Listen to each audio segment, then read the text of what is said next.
नमस्कार, मैं हूं आपके साथ रविंद्र सिंह। एपीएन के लोकप्रिय कानूनी प्रोग्राम लीगल हेल्पलाइन में आपका स्वागत है। इसमें हमारे कानूनी विशेषज्ञ रोजमर्रा की जिंदगी की समस्याओं से जुड़े कानूनी मसलों पर आपके आशंकाओं का समाधान करते हैं। आप भी इस प्रोग्राम से जुड़ सकते हैं और फोन करके कानूनी राय ले सकते हैं। आज हम घरेलू हिंसा पर बात करेंगे। घरों में होने वाली हिंसा को घरेलू हिंसा कहते हैं। आमतौर पर घरेलू हिंसा का सामना अधिकतर महिलाओं को ही करना पड़ता है। इसीलिए समय समय पर भारत में घरेलू हिंसा को रोकने के लिए अलग अलग कानून बनाए गए और पारित किए गए। घरेलू हिंसा को रोकने के लिए हमारे देश में कई कानून हैं। घरेलू हिंसा की शिकायत आमतौर पर परिवार के खिलाफ दर्ज की जाती है, यानी उस व्यक्ति के खिलाफ जिसका पीड़ित व्यक्ति से कोई घरेलू संबंध हो। महिलाओं के लिए घरेलू हिंसा के खिलाफ आवाज उठाना सबसे बड़ी चुनौती होती है। इसकी एक बड़ी वजह होती है महिलाओं को घरेलू हिंसा के खिलाफ कैसे शिकायत दर्ज कराई जाए, उसकी सही जानकारी नहीं हो पाती। भारत में घरेलू हिंसा के खिलाफ घरेलू हिंसा अधिनियम मौजूद है। इस कानून के तहत अगर घरेलू हिंसा का शिकार हैं तो आप इसके खिलाफ आवाज उठा सकती हैं और पुलिस में इसकी शिकायत भी दर्ज करा सकती हैं।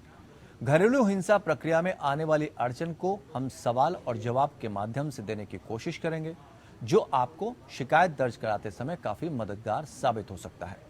घरेलू हिंसा से जुड़ी कानूनी जानकारी देंगी कानून की विशेषज्ञ और अधिवक्ता प्रज्ञा परिजात सिंह। स्वागत है प्रज्ञा जी आपका हमारे इस खास कार्यक्रम में। तो आप दर्शकों को अगर कोई सवाल पूछना है तो आप इनसे सवाल पूछ सकते हैं। फोन करके इनसे अपनी राय ले सकते हैं। आप हमारा फ़ोन नंबर नोट कर सकते हैं। टेलीविज़न स्क्रीन पर फ्लैश हो रहा है हमारा नंबर 0120-612-7967। दूसरा नंबर है 0120-612-7968। तो घरेलू हिंसा से जुड़ी कोई भी कानूनी जानकारी अगर आप लेना चाहते हैं तो आप दिए गए नंबर पर हमसे संपर्क कर सकते हैं। कोई भी जानकारी, कोई भी राय अगर आप लेना चाहें तो आप हमसे बात कर सकते हैं। तो प्रज्ञा जी से हम सारी बातों को जानेंगे कि अगर आप इस तरह की हिंसा का शिकार हैं तो क्या कर सकते हैं। प्रज्ञा जी, सबसे पहले तो हम यही जानना चाहेंगे, क्योंकि अक्सर लोग ये तय नहीं कर पाते हैं, समझ नहीं पाते हैं कि घरेलू हिंसा के मायने क्या, उसके मतलब क्या, होती क्या है घरेलू हिंसा। इसको ज़रा विस्तार से बताइए। देखिए जी, अगर बहुत मैं बताऊं तो घर के अंदर होने वाली हिंसा को घरेलू हिंसा, और ये 4 काट के अंदर होती है। इसलिए बहुत जरूरी है समझना कि इस मायने क्या है। वायलेंस 5 भारत में एक एक्ट आया, ने महिलाओं को सक्षम किया और कहा गया था कि हिंसा महिला घर के बाहर के अंदर भी जी। तो जो डोमेस्टिक वायलेंस एक्ट आया, फाइन किया कि किसी भी तरीके का शोषण है, वो शारीरिक हो, मानसिक हो, बहुत तरीके के वायलेंसेस जो घर के अंदर किए होते हैं, घर के लोगों द्वारा किए जाते हैं, उनको इस कैटेगरी में इंक्लूड किया। यहाँ पे एक है जिसे कि कहते हैं shared house. Shared house important शब्द है। ये डोमेस्टिक एक्ट में बताता है कि किसी भी ऐसी स्थिति में जहाँ पे छत नीचे रहे हैं, ये सास ससुर है, ननद है, देवर है, हस्बैंड है, ब्लड रिलेशन किसी के साथ। ठीक है, बिल्कुल। आपकी आवाज़ थोड़ा सा हमसे कम पहुंच रही, रुक रुक करा रही है। हम उसको कोशिश करते हैं कि आपकी आवाज़ हम सही करवा सकें।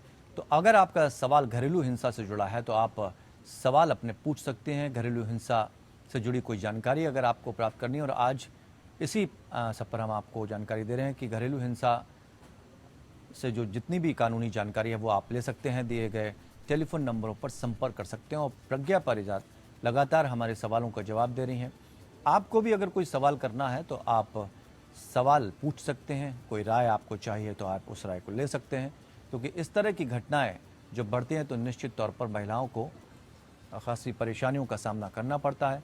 लेकिन चिंता की बात ये होती है कि जब सारी बातों की समझ नहीं होती है तो आखिर रिपोर्ट जब दर्ज कराई जाए तो किन किन बातों को ध्यान में रखा जाना चाहिए, ये सारी चीज़ें जहन में ज़रूर आती हैं। और जब सारी बातों की जानकारी नहीं होती है तो हम अक्सर शिकायत दर्ज कराने से बचते हैं या डरते हैं। साथ ही ये भी समझना ज़रूरी हो जाता है कि अगर हम शिकायत दर्ज कराते हैं तो किस व्यक्ति के खिलाफ शिकायत दर्ज कराई जा सकती है। इन चीज़ों को समझने की हम कोशिश कर रहे हैं। प्रज्ञा हमारे साथ लगातार जुड़ी हुई हैं, जिनसे हम सारी बातों को समझने की कोशिश कर रहे हैं और इस सवाल जवाब के सिलसिले में यही कोशिश रहती है कि जो दर्शक हमें देख रहे हैं उन तक सही जानकारी पहुंच सके। प्रज्ञा जी, ये भी हम समझना चाहेंगे कि घरेलू हिंसा की जो शिकायत है किसके खिलाफ दर्ज की जा सकती है? जी रविंद्र जी, पहले तो सॉरी, आई थिंक थोड़ा सा इंटरनेट का इशू जी। था। यदि हमें डोमेस्टिक वायलेंस केस में शिकायत करनी है जी। तो इसमें घर के अंदर रहने वाले लोगों के अगेंस्ट हो सकती है। पहले ये जानना बहुत जरूरी है कि ये अधिनियम महिलाओं को सक्षम करने के लिए बनाया गया था। तो ये इस एक्ट में आप किसी भी औरत को जो है आप वो नहीं बना सकते हैं। बेसिकली शेयर्ड हाउस होल्ड में यदि डोमेस्टिक वायलेंस का हमने केस किया है जी। तो इसमें वाइफ या somebody in the nature of wife, जी। यानी कि लिव इन रिलेशन की भी यदि पार्टनर हैं तो वो अपने हस्बैंड के अगेंस्ट, अपने इन लॉज के अगेंस्ट या ब्लड रिलेशन जो उनके साथ कोई जुड़ा हुआ है उनके खिलाफ भी ये केस दर्ज करा सकती जी। हैं। मानने ये है कि मान लीजिए आपके पिता हैं जो आपके साथ एक घर में रहते हैं और आपके पिता न सिर्फ आपकी माता के साथ मार पिटाई करते हैं बट आपके साथ भी करते हैं, तो एक बेटी का पूरा अधिकार है कि वो अपने फादर के अगेंस्ट डोमेस्टिक वायलेंस एक्ट में केस कर सकती है, जी। अपने हस्बैंड के साथ कर सकती है। ना सिर्फ ये बल्कि लिव इन पार्टनर्स भी जो हैं वो यहाँ पर डोमेस्टिक वायलेंस एक्ट में आइडेंटिफाई किए गए हैं। जी। लिव इन पार्टनर्स में यदि जो है एक कंसिडरेबल पीरियड ऑफ टाइम के साथ आप साथ में रह रहे हैं, जी। जो एक ऐसा संबंध है जो नेचर ऑफ मैरिजेस का है। ऐसा नहीं है कि 4 महीने आप रहे तो आपका लिव इन पार्टनर हो गया, जी। लेकिन इन द नेचर ऑफ मैरिज यदि आप रह रहे हैं कंसिडरेबल समय के लिए और यदि आपका पार्टनर, भले वो शादीशुदा आप लोग नहीं हैं समाज की नजर में, लेकिन यदि वो आपके साथ उत्पीड़न कर रहे हैं किसी भी तरीके का, तो ऐसे में एक महिला का पूर्ण अधिकार है कि वो मैजिस्ट्रेट के सामने सेक्शन 12 के अंदर अपनी एप्लीकेशन फाइल कर सकती है और इनको पार्टी बना सकती है। बिल्कुल। कुछ चूंकि उस समय आपकी आवाज़ ठीक से नहीं आ रही, तो मैं ये भी चाहूँगा कि आप संक्षेप में ये भी समझा दें कि जो घरेलू हिंसा की आप एक्सप्लेनेशन दे रहे थे या जो विस्तार से बता रहे थे वो क्या है? जी, मैं डोमेस्टिक वायलेंस के बारे में ये बोलना चाहूंगी कि इस एक्ट का इंसेप्शन 2005 में इसलिए हुआ था जी। क्योंकि घर के बाहर की हिंसा तो शायद समझ आती है, लेकिन यदि 4 दीवारी के अंदर आपके साथ कोई वायलेंस हो रहा है, काफी बार ये अनरिपोर्टेड रह जाता था। जी। इसलिए महिलाओं को प्रोटेक्ट करने के लिए डोमेस्टिक वायलेंस एक्ट आया, एक स्पेसिफिक एक्ट जो महिलाओं को प्रोटेक्ट करता है यदि 4 दीवारी के अंदर उनके साथ कुछ किसी भी तरीके का उत्पीड़न हो रहा जी। है। कुछ सर्टेन कैटेगरीज है वायलेंस की जो इसमें इंक्लूडेड है। एक बेहतरीन एक्ट है जो न सिर्फ जो है फिजिकल वायलेंस को इंक्लूड करता है, यानी कि शारीरिक उत्पीड़न, आपके साथ मार पिटाई हो रही है, इसके साथ साथ ये आपके मानसिक उत्पीड़न यानी कि mental violence, sexual violence, economic violence, इस तरीके की चीजें भी इंक्लूड करता है। जी बिल्कुल। ये भी जानना चाहेंगे जो पीड़ित व्यक्ति है, जो घरेलू हिंसा का शिकार है, वो शिकायत कैसे दर्ज करा सकता है? जी देखिए, प्रोसेस बहुत सिंपल है। यदि और मैं आपको बहुत प्रैक्टिकल व्यू देना चाहूंगी। आप यदि सक्षम हैं तो आप सीधे कोर्ट जा सकती हैं। आप डायरेक्टली मैजिस्ट्रेट के सामने सेक्शन 12 डोमेस्टिक वायलेंस एक्ट में अपनी आप तरजीह दे सकती हैं और वहां पे आप अपनी एक डोमेस्टिक वायलेंस एक्ट की पिटिशन फाइल कर सकती हैं एक वकील को हायर करके। यदि आपके पास ये ऑप्शन नहीं है, यदि आप गरीब हैं, आपको नहीं समझ आ रहा, तो जब से 1986 से लीगल सर्विसेज एक्ट आया है तब से नालसा, डालसा, सालसा करके हर स्टेट में, हर डिस्ट्रिक्ट में और even at national level her court में ऐसी मुहैया कराई गई है सुविधा जहां पे आपको सरकारी वकील मिलेगा जो आपको मदद करेगा। तो आप उनके पास जा सकते हैं ऐसी लीगल एड क्लिनिक्स पर और वहां पर आप एक चिट्ठी लिख सकते हैं। आप बोल सकते हैं कि मेरे साथ डोमेस्टिक वायलेंस हो रहा है और मेरे पास पैसे नहीं है, मैं कोर्ट नहीं जा सकती डायरेक्टली, इसलिए आप मुझे वकील मुहैया कराइए। तीसरा प्रोसेस ये है कि यदि आपको नहीं समझ आ रहा है कि मैं कोर्ट जाऊं भी तो कैसे जाऊं, तो आप किसी भी आस पड़ोस की जो एनजीओज होती हैं या ऐसी संस्थाएं, चैरिटेबल ट्रस्ट, कुछ भी इस तरीके के ऑर्गेनाइजेशंस जो हैं जो इस तरीके की फैसिलिटेशन का काम करते हैं, आप उनके पास भी जा सकते हैं और वो एक मीडिएटर के तौर पे आपके और कोर्ट के बीच का जो एक्सेस गैप है उसे ब्रिज करेगा। बिल्कुल। प्रोटेक्शन ऑफिसर की बात कही जाती है, ये भी थोड़ा समझना चाहेंगे कि प्रोटेक्शन ऑफिसर कौन होता है? प्रोटेक्शन ऑफिसर जैसे कि शब्द ही बताता है, वो ये कहता है कि ये आपको प्रोटेक्शन देंगे, यानी ये आपको संरक्षित करेंगे। ये जो प्रोटेक्शन ऑफिसर्स हैं ये एक बहुत ही न्यू कंसेप्ट है जो इस डोमेस्टिक वायलेंस एक्ट में आया। इसके हिसाब से जो प्रोटेक्शन ऑफिसर्स हैं वो अपॉइंट किए जाते हैं। यूजुअली ये प्रेफर करते हैं कि ये महिलाएं हों, क्योंकि ये महिलाओं को सपोर्ट करने के लिए एक्ट बना था, इसलिए ये जो प्रोटेक्शन ऑफिसर्स हैं यूजुअली महिलाएं होती हैं। इनका ड्यूटी ये है कि न सिर्फ ये सेंसिटाइज करे परिवार को कि आपने महिला के साथ कुछ गलत किया है, हमारे पास आपके खिलाफ चिट्ठी आई है, बट उनको संरक्षित करें किस तौर पे, क्योंकि वो उनको बुलाएंगी, उनसे जी। सारी इंफॉर्मेशन लेंगी, एक बहुत ही डिटेल्ड रिपोर्ट बनाएंगी और जी। उसको ये प्रोटेक्शन ऑफिसर कोर्ट में जमा करती है। तो प्रोटेक्शन ऑफिसर की जो इन्वेस्टिगेशन है और वो जो रिपोर्ट बनाती है, इसके बड़े मायने हैं। और प्रोटेक्शन एक्ट जो ऑफिसर है वो 2-3 रोल्स प्ले करते हैं। ऐसा नहीं है कि आज केस खत्म हो गया तो बात खत्म हो गई। वो आपके साथ ताउम्र रहेंगे, या जब तक कोर्ट का ऑर्डर है वो आपके साथ एग्जिस्ट करेंगे।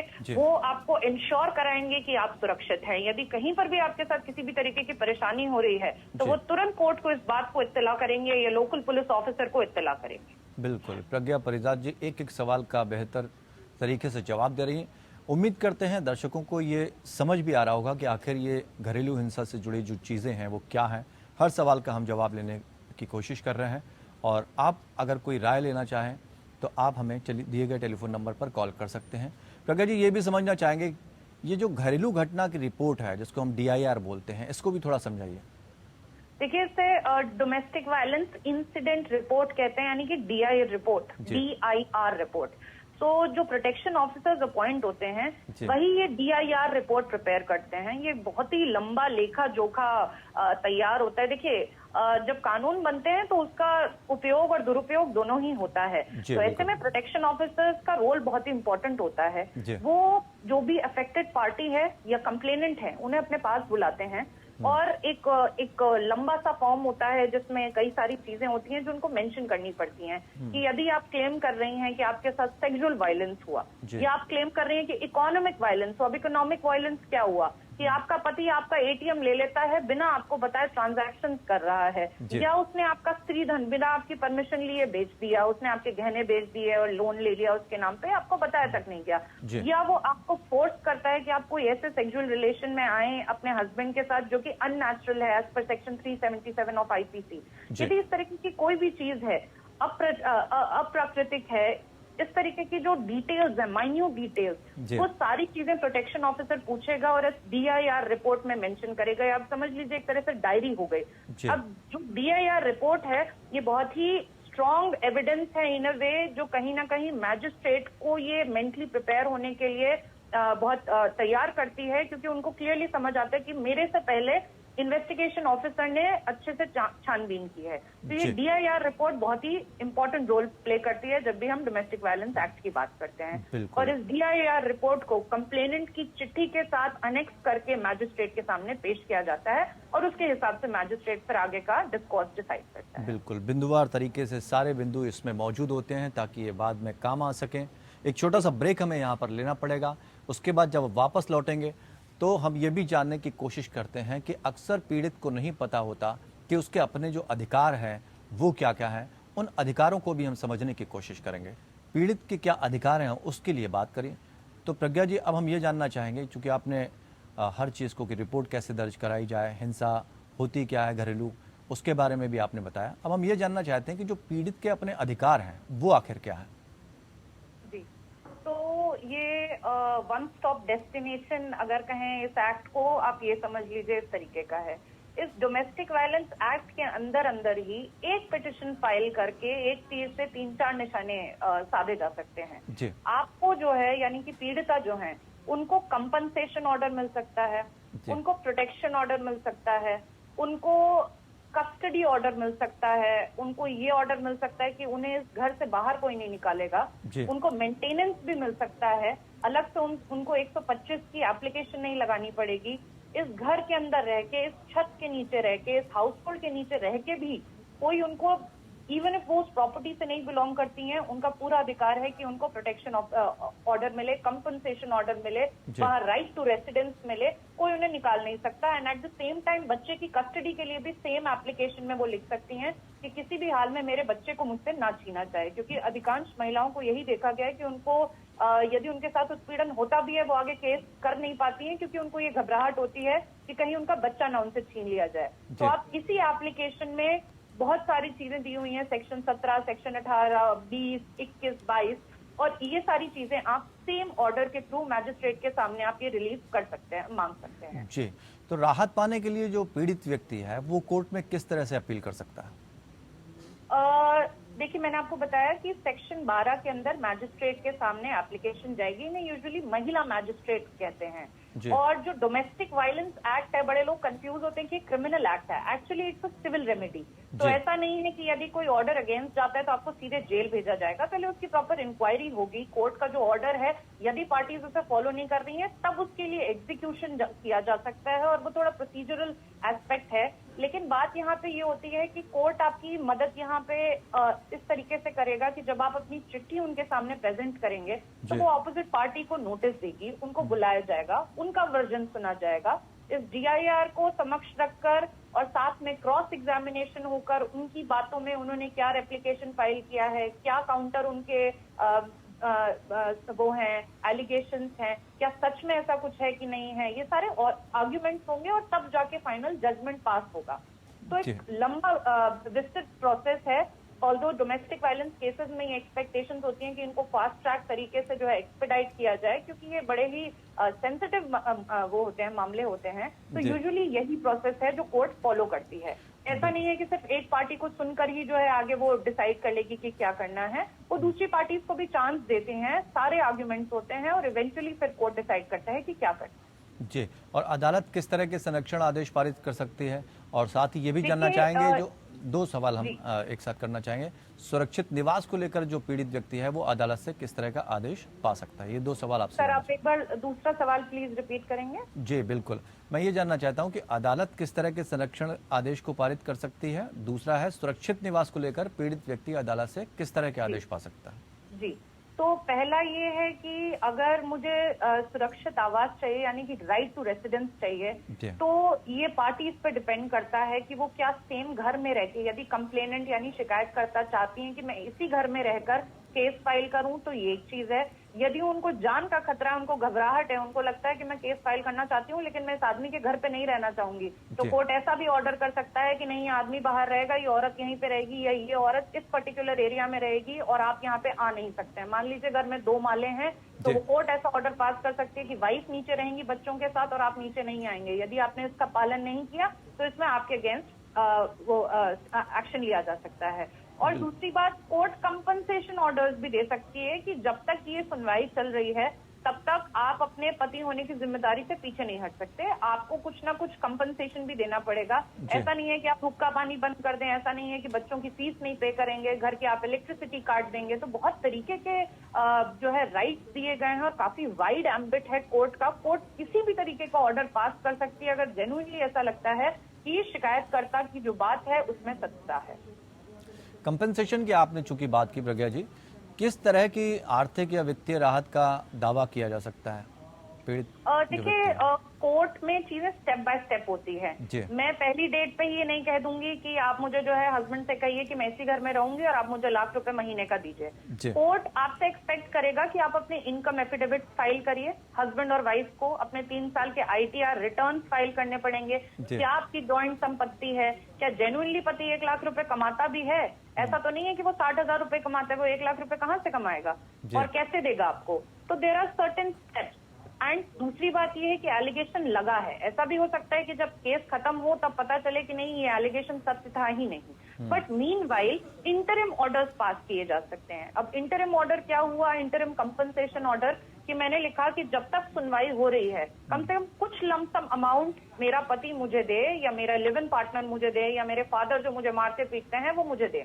मैंने कहा मेरा पति ₹80,000 कमाता है, आप उसमें ₹10,000 पर मंथ मुझे एटलीस्ट दीजिए। यदि कोर्ट को लगता है सारे इनकम एफिडेविट्स और ITR रिटर्न्स को देख के कि नहीं, जेन्युइनली पति इतना कमाता है और वो सक्षम है कि वो इतना दे सकता है, तो ऐसा नहीं है कि 10, वो हो सकता है ₹15,000 का भी ऑर्डर पास करे।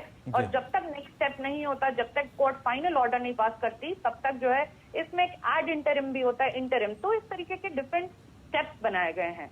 देखिए, आंख बंद करके ऐसा नहीं है कि कोर्ट आउटराइटली कोई भी ऑर्डर पास कर लेगा। ये बहुत जरूरी है समझना कि जज जो है आपके घर में जाके लड़ाई नहीं देख रहा है। तो जो भी आप कागज प्रस्तुत कर रहे हैं उसको बैलेंस आउट करके ही वो वहां पे ऑर्डर्स पास करते हैं। बट कंपनसेशन का प्रावधान इस एक्ट के अंदर दिया हुआ है। बिल्कुल, क्योंकि पीड़ित जब अपनी शिकायत दर्ज कराता है तो मजिस्ट्रेट के सामने अपील दाखिल करने के समय पीड़ित को क्या क्या खुलासे करने होंगे, ये भी समझना चाहेंगे आपसे। देखिए, यूजुअली मैजिस्ट्रेट ये सवाल आपसे पूछेगी कि प्रथम दृष्टया वो आपसे यही पूछती है आपकी शादी कौन से साल हुई थी, जी। आप कब से रह रही हैं, या जो भी अब्यूजर है या जिसने आपके साथ डोमेस्टिक वायलेंस किया उनके साथ आपका क्या रिलेशन है, कब से ये चीजें होती आ रही हैं, आपने अपनी कंप्लेंट में ये मेंशन किया है कि आपके साथ फाइनेंशियल अब्यूज होता है या जी। इमोशनल अब्यूज है या वर्बल अब्यूज है। वर्बल अब्यूज का मतलब क्या हुआ कि मान लीजिए आपका हस्बैंड आपको बोल रहा है, हर समय बोलता है तुम तो काली हो, तुम तो भद्दी हो, तुम तो दहेज नहीं लेकर आई, तुम तो मोटी हो, इस तरीके की यदि नेम कॉलिंग है, शायद शरीर के जख्म नहीं है ये, लेकिन ये वर्बल अब्यूज है, ये इमोशनल अब्यूज है, आपके माँ बाप को गाली दे रहा है, आपका मानसिक उत्पीड़न कर रहा है, तो वो कोर्ट आपसे ये छोटे छोटे इंस्टेंसेस पूछेगी, छोटे छोटे रीजंस पूछेगी और जी। उसके लिए ऑफ कोर्स आपको कुछ एविडेंसेस देने होंगे। कोर्ट जो है एविडेंसेस पे चलता है, तो जी। यदि आप ये सारी चीजें प्रस्तुत कर रहे हैं, आपने ये सारी अपनी कंप्लेंट के साथ एनेक्स्चर्स जी। तो कोर्ट ये सारी बातों को ध्यान में रख के ही ऑर्डर पारित करती है। अच्छा प्रज्ञा जी, वक्त बहुत कम बचा है लेकिन बहुत सारी जानकारी आपने दी, लेकिन इसके साथ साथ एक आखिरी सवाल बहुत संक्षिप्त में आपसे चाहेंगे, क्या शिकायत दर्ज करने पर आरोपी या दुर्व्यवहार कर रहे व्यक्ति को तुरंत गिरफ्तार कर लिया जाएगा?